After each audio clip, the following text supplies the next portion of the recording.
ప్రియమైన ఆంధ్రప్రదేశ్ ప్రజలకి నమస్తే.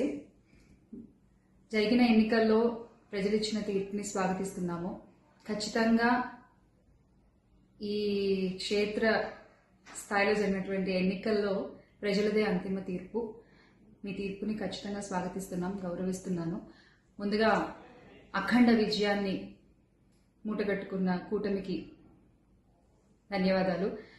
పెద్దలు నారా చంద్రబాబు నాయుడు గారికి, అలాగే పవన్ కళ్యాణ్ గారికి, బీజేపీ సభ్యులందరికీ, పురంధరేశ్వరి గారికి, అందరికీ కూడా హార్దిక కృతజ్ఞతలు తెలియజేసుకుంటున్నాము. అలాగే వైసీపీ గెలుపు కోసం కష్టపడ్డ ప్రతి కార్యకర్తకి, ప్రతి ఒక్కళ్ళకి, వైసీపీ కుటుంబం మొత్తానికి కూడా పేరు పేరున ధన్యవాదాలు. ఎస్, ఓడిపోయాము, కానీ ఒకటి గుర్తుపెట్టుకోవాలి, గెలిచిన నాడు ఎప్పుడూ విర్రవీగలేదు విజయ గర్వంతో. ఓడిపోయిన నాడు ఏనాడు కూడా కుంగిపోలేదు.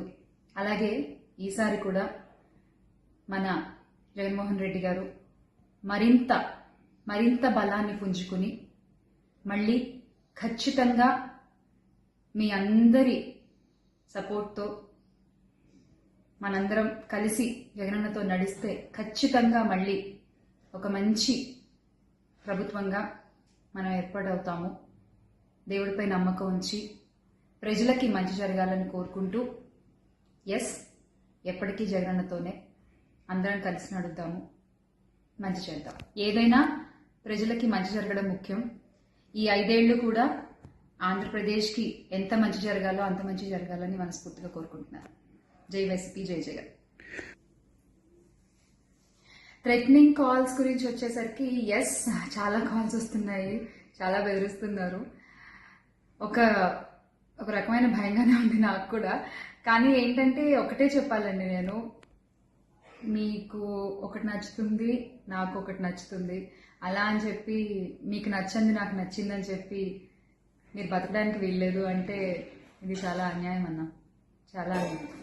సో ప్లీజ్, దయచేసి ఏది కూడా వ్యక్తిగతంగా తీసుకోవద్దు. నేను వ్యక్తిగతంగా ఎవరిపైన విమర్శలు చేయలేదు, చెయ్యను కూడా. ఎప్పటికీ నాకు చాలా గౌరవం. ఎవరన్నా కూడా వ్యక్తిగత విమర్శలు ఏవి ఎప్పుడు చేయలేదు, చేయను, మళ్ళీ చెప్తున్నాను. సో దయచేసి మీరు కూడా ఏది పర్సనల్గా తీసుకోవద్దు. ఎస్, ఒక పార్టీని గెలిపించేటువంటి ప్రయత్నంలో నేను ఎంత చేయాలో అంతా చేశాను, ఉన్నదే చెప్పాను, లేనిది ఎక్కడా మాట్లాడలేదు. దయచేసి దాన్ని అర్థం చేసుకుంటారని కోరుకుంటున్నాను.